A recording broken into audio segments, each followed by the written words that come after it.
You all ready for this? I hope so. Hi guys, welcome back to my channel. For those of you new, my name is Flor, and in this channel, I cover different English lessons for you. Last week, I started talking about business phrasal verbs, and I gave you 20 different phrasal verbs that you can practice using in your speaking. This week, I want to cover 20 different phrasal verbs also used in the business setting. Again, I'll remind you that it's important that you take notes or practice by reviewing this video so that you get comfortable with these different phrasal verbs. Try to repeat the phrasal verbs after I say it. Make sure you stay tuned until the end of the lesson where I provide a short quiz so you can see how well you do. Let's begin. The first one is fill out. Fill out. This is simply a way to say complete a form, either electronically or on paper. Let me give you an example. Can you help me fill out this job application? Or you can say, please fill out the first section of this application. The next one is deal with. Deal with. This is not only used in the business setting, but you do hear it a lot. It simply means to handle a problem. Do you know how to deal with difficult situations at work? Here's another example. I had to deal with a lot of problems at work that I also helped resolve. The next one is drop in. Drop in. This means to make a short visit without necessarily planning or arranging for it to begin with. Here's an example. My manager dropped in at the end of the day to check on my progress.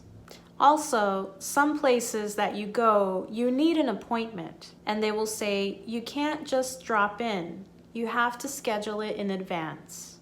Okay, hold on, hold on. Okay, you caught me. I'm not stopping the lesson. The next one is hold on. Hold on. Hold on just means wait. So if you work in a place where you have to answer phone calls and for some reason you have to pause the conversation, you can say, hold on, just 1 minute please. Hold on. This one is join in. Join in. This means to participate. I joined in the Zoom meeting today. I joined in the conference call last week. This one is lay off. Lay off.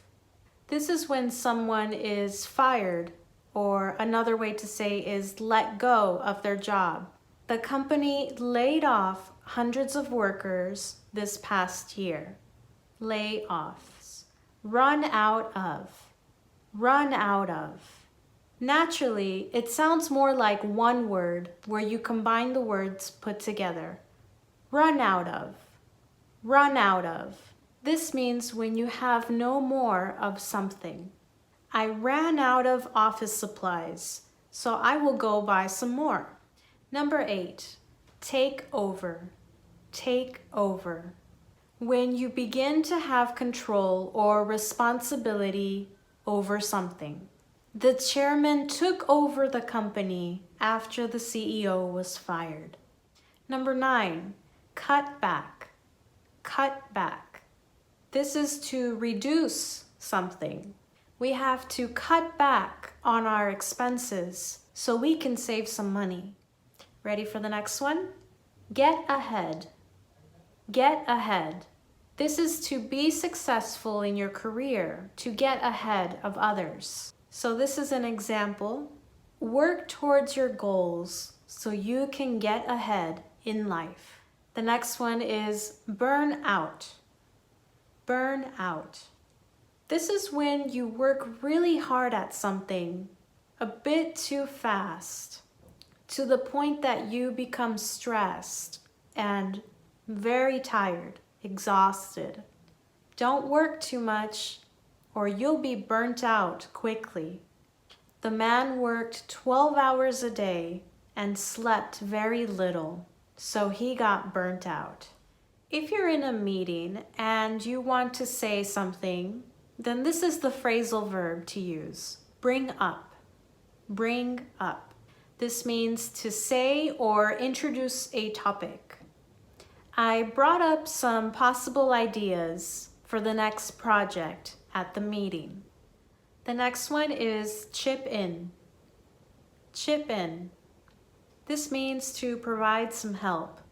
I wanted to chip in and help them finish painting the room. You might hear this also specifically with money. If someone is asking you to help them financially, someone might ask if you want to donate some money for a cause. They might say, do you want to chip in and donate some money? Here's the next one. Get back to you. Get back to you. This means to reply.